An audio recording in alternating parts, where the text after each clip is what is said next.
परमेश्वर पिता धन्यवाद प्रभु गुरु यीशु द्वारा प्रभु गुरु यीशु করব অসংখ্য অসংখ্য ধন্যবাদ। নাম আমার আকাশ, জীবন্ত ঈশ্বর আরাধনায় সকলকে আমার নমস্কার। परमेश्वर पिता धन्यवाद प्रभु गुरु यीशु দ্বারা ঈশ্বর তার বচনে বলে গেছে মথি তার 11:28 পদে, হে পরিশ্রান্ত ভারাক্রান্ত লোক সকল আমার নিকটে আইসো, আমি তোমাদেরকে বিশ্রাম দেব। परमेश्वर पिता धन्यवाद যে সত্যি ঈশ্বর লিখে গেছে যে সমস্ত সন্তানেরা পরিশ্রান্ত ভারাক্রান্ত হয়ে আছে, যারা ঈশ্বরের কাছে আসে, ঈশ্বর তাদেরকে যে বিশ্রাম দেয়, পরিশ্রান্ত ভারাক্রান্তকে তুলে এনে ঈশ্বর যে তাদের আশীর্বাদ করে বিশ্রাম দেয় জীবনে। সত্যি রকম আমরা এক দিদিভাইকে পেয়ে গেছি যে দিদিভাই কতটা পরিশ্রান্ত হয়ে ঘুরছিল, ভারাক্রান্ত হয়ে ঘুরছিল, ঈশ্বর জনকে বিশ্রাম দিয়েছে। সমস্ত বিষয়টা আজকের এই ভিডিওর মাধ্যম থেকে জানবো। परमेश्वर पिता धन्यवाद আজকের এই ভিডিওটি ওনার পরিচয়ের মাধ্যম থেকে শুরু করব। নমস্কার দিদি। নমস্কার। আপনার পরিচয়? परमेश्वर पिता धन्यवाद, महान प्रभु जी गुरु धन्यवाद। नाम तो संपा पात्र, बाड़ी उदयपुर, हुगली। তা परमेश्वर पिता धन्यवाद प्रभु गुरु यीशु দ্বারা প্রভু গুরু যিশুকে করব অসংখ্য অসংখ্য ধন্যবাদ। যে দিদি আপনি যে সমস্যা, যে কষ্টের মধ্যে ছিলেন, যে এতদিন পরিশ্রান্ত ভারাক্রান্ত হয়ে নানান দিক নানান দ্বার ঘুরেছেন, সমস্ত বিষয়টা একটু শেয়ার করুন সকলের সাথে। परमेश्वर पिता धन्यवाद, महान प्रभु जी गुरु धन्यवाद। ঈশ্বরের ধন্যবাদ হোক, ছোটবেলা থেকে কি অসুচি আত্মা সদা সর্বদা আকর্ষণ করে থাকতো, কি বিচ্ছিরি গন্ধ ছাড়তো, আর কি সদা অসুস্থতায় পড়ে থাকতাম, আর কি সেই যন্ত্রণা থেকে মুক্তি পাওয়ার জন্য এখানে সেখানে কুটুম বাড়ি ঘুরে বেড়াতাম। ঈশ্বরের ধন্যবাদ হই কোথাও কি ঠাঁই পেতাম না, সব জায়গায় কি আমি যেখানে থাকতাম সেখানে কি অমঙ্গল থাকতো, এরকম একটা ভাবনা চিন্তা সবসময়। তারপরে কি বিয়ে হয়েছে, কলেজ যেতাম, কলেজ যেতে যেতে বিয়ে হয়েছে, বিয়ের পরও কি কলেজ করতাম। তারপরে এমনই এক কি হলো যে কলেজ কমপ্লিট করতে পারলাম না, কি মেয়ে পেটে আসলো। তারপর থেকে এতটাই অসুস্থতা, এখানে এই শ্বশুর বাড়িতে এতটাই অশান্তি, সমস্ত কিছু কি ভরে গেল।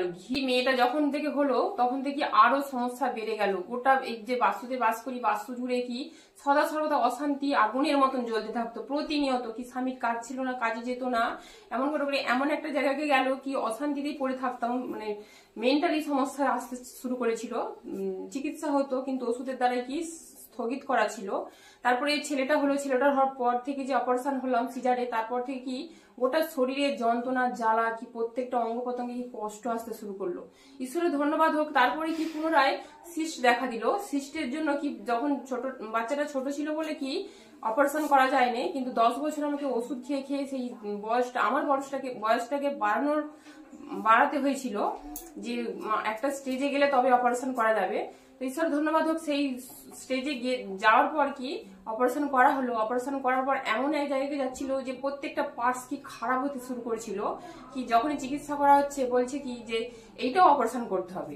এমন করতে করতে এমন এক জায়গায় গিয়েছিল যে তন্ত্র মন্ত্রকে বেছে নিয়েছিলাম, যে তন্ত্র মন্ত্র করে করে এমন যে যা ছিল সংসারে সোনা দানা কি বিক্রি করে করে স্বামীকে লুকিয়ে লুকিয়ে কি তন্ত্র মন্ত্র করতাম। কি ওজাতান্ত্রিকের বাড়ি যেতে শুরু করলাম। আজকে যদি মেয়েটার সঙ্গে কোনো ঝামেলা হয় কি আজকে একটা অন্য জায়গাকে যেতাম, আবার যদি কালকে কার সঙ্গে তো কালকে আবার আলাদা জায়গা যেতাম। যে যেখানে বলতো কি গোটা এরিয়ায় কোথায় সমস্যা আসলো, কি গায়ে সোনা ছিল সোনাকে বিক্রি করে এইভাবে কি তন্ত্র মন্ত্র থেকে কি পরিত্রাণ পাওয়ার চেষ্টা করেছিলাম। কিন্তু ঈশ্বরের ধন্যবাদ হোক কোনো জায়গাতে কোনো কিছুতেই পাইনি। কিন্তু এমন একটা দিন এসেছিল যে ধন্যবাদ হোক যে বাস্তুতে তন্ত্র মন্ত্র কাছে যেতাম, যে বাস্তুতে এতটাই অসুচি আত্মায় ভরপুর ছিল, কোনোভাবে কি মঙ্গল ছিল না, সর্ব বিষয়ে কি অমঙ্গলে ভরপুর ছিল।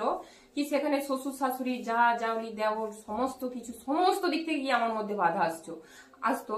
ঈশ্বরের ধন্যবাদ কি সবাই আমার দিকে আঙুল তুলতো। এইভাবে থেকে থেকে কি অসুস্থতায় ভরপুর হয়ে গিয়েছিলাম, বিছানা সজ্জার মতন হয়ে গিয়েছিলাম। যে সদা সর্বদা কি খাওয়া রান্না হতো কিন্তু খাওয়া হতো না, সমস্ত কিছু ফেলাফেলি ছুড়াছুড়ি হতো। আর কি সদা সর্বদা কি ঘর থেকে পালিয়ে যাওয়ার পরিকল্পনা হতো, যে কেউ হয় মেয়ে নিচ্ছে, নয় স্বামী নিচ্ছে, নয় আমি নিচ্ছি, এরকম করে কি পরিকল্পনা হতো।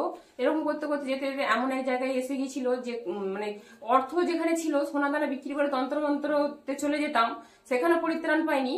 কিন্তু এমন এক জায়গায় চলে গিয়েছিলাম যে সেখানে দেয়ালে পিঠ থেকে গিয়েছিল, সেখানে আর কোনো যাওয়ার পথ ছিল না।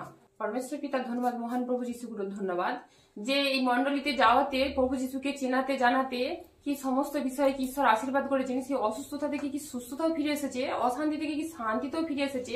পুরো ফ্যামিলি যে বাস্তুতে যে অসুচি আত্মার বাস ছিল সেই অসুচি আত্মা কি চিরস্তরে দূর হয়ে গেছে।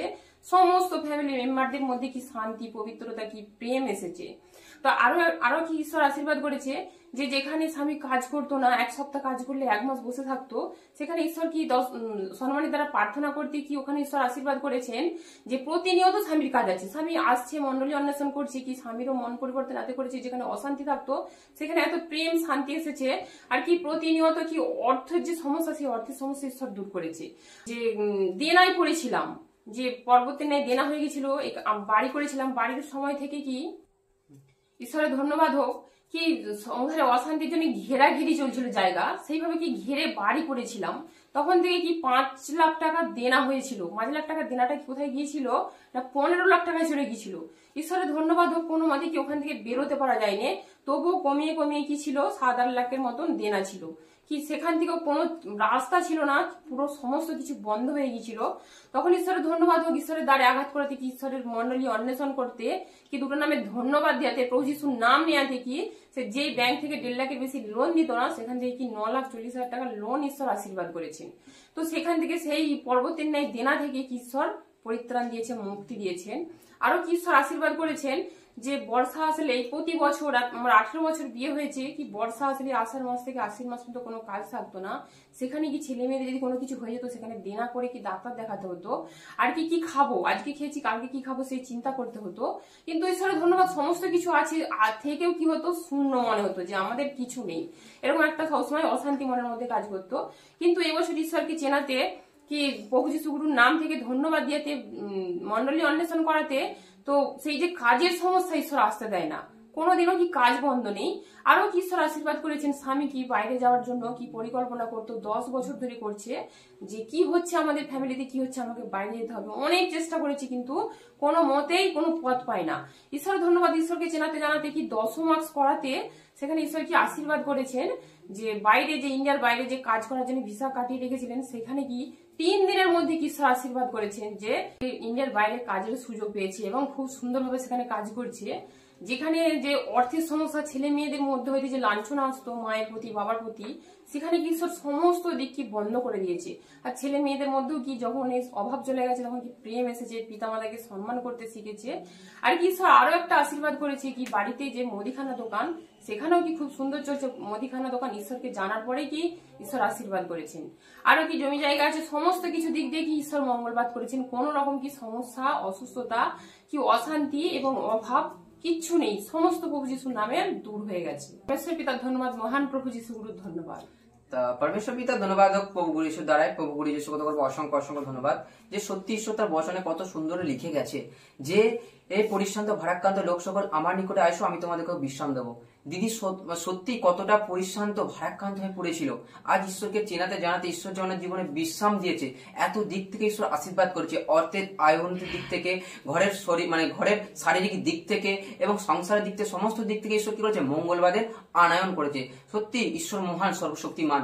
পরমেশ্বর পিতার ধন্যবাদ হোক যে দিদি যে আপনি যে বিষয়টা বললেন, যে সমস্ত ভাই বোনেরা দেখছে এখনো যারা কষ্টের মধ্যে, দুঃখের মধ্যে পড়ে আছে, তাদেরকে আপনি ঈশ্বরের বিষয়ে কিছু বলতে চান, সে বিষয়ে একটু বলুন দিদি। ঈশ্বরের ধন্যবাদ হোক, জীবন্ত ঈশ্বর আরাধনায় যে সকল ভাই বোনরা দেখছে, সকল ভাই বোনদের উদ্দেশ্যে আমি বলবো যে যে সকল ভাই বোনের অন্ধকারে আছেন, সকল সন্তানরা কি প্রভু যিশুর নাম থেকে কি পরিত্রাণ পাবেন, এরকম দুটো নামে ধন্যবাদ দিয়ে যে এত আশীর্বাদ পাওয়া যায়, সকলে কি আমরা প্রভু যিশুকে স্বীকার করব, দুটো নামে ধন্যবাদ দিয়ে কি আলোর জ্যোতিতে আসবো, কি অন্ধকার ত্যাগ করে স্বর্গরাজ্য লাভ করব সকল সন্তান। তো পরমেশ্বর পিতার ধন্যবাদ, মহান প্রভু যিশুর ধন্যবাদ, সকলকে নমস্কার। পরমেশ্বর পিতা ধন্যবাদ হোক প্রভু গুরু ঈশ্বর দ্বারাই, প্রভু গুরু ঈশ্বর কত করবো অসংখ্য অসংখ্য ধন্যবাদ। দিদি খুব সুন্দর বলে গেল, যারা এখনো অন্ধকারের মধ্যে, কষ্টের মধ্যে পড়ে আছেন, অবশ্যই আমরা ঈশ্বরকে চিনুন, জানুন, দুটো নামে ধন্যবাদ দিন। অবশ্যই ঈশ্বর আপনাদের জীবনে কি করবে, আশীর্বাদ করবে এবং ঈশ্বর আপনাদের জীবনে কি করবে, মঙ্গলবাদ করবে। পরমেশ্বর পিতার ধন্যবাদ হোক। যারা যারা এই ভিডিওটা দেখছেন, আপনাদের মধ্যে যদি কোনো সমস্যার মধ্যে পড়ে থাকেন, এখানে আমাদের হোয়াটসঅ্যাপের নম্বর দেওয়া আছে, অবশ্যই আপনারা যোগাযোগ করতে পারেন। সেই সমস্যার সমাধান করতে আমরা যথারীতি সাহায্য করব। পরমেশ্বর পিতার ধন্যবাদ হোক। ভিডিওটা কেমন লাগলো অবশ্যই কমেন্টের মাধ্যমে জানাবো। ভিডিওটা ভালো লেগে থাকলে অবশ্যই একটা লাইক করবো এবং চ্যানেলে যদি নতুন হয়ে থাকি চ্যানেলটাকে সাবস্ক্রাইব করবো, কারণ আপনাদের একটা কমেন্ট এবং লাইকের মধ্যে হইতে আমাকে এবং জীবন্ত ঈশ্বরের আরাধনার চ্যানেলকে আরো উৎসাহিত করে তোলে। পরমেশ্বর পিতার ধন্যবাদ, প্রভু ধন্যবাদ এবং চ্যানেলটাকে যেন সাবস্ক্রাইব করে রাখি, কারণ চ্যানেলে আরো নতুন নতুন ভিডিও, নতুন নতুন আরো ছাড়লে সাক্ষ্য যেন আপনাদের কাছে নোটিফিকেশন প্রথমেই পৌঁছে যায়। তো পরমেশ্বর পিতার ধন্যবাদ, প্রভু ধন্যবাদ, সকলকে নমস্কার।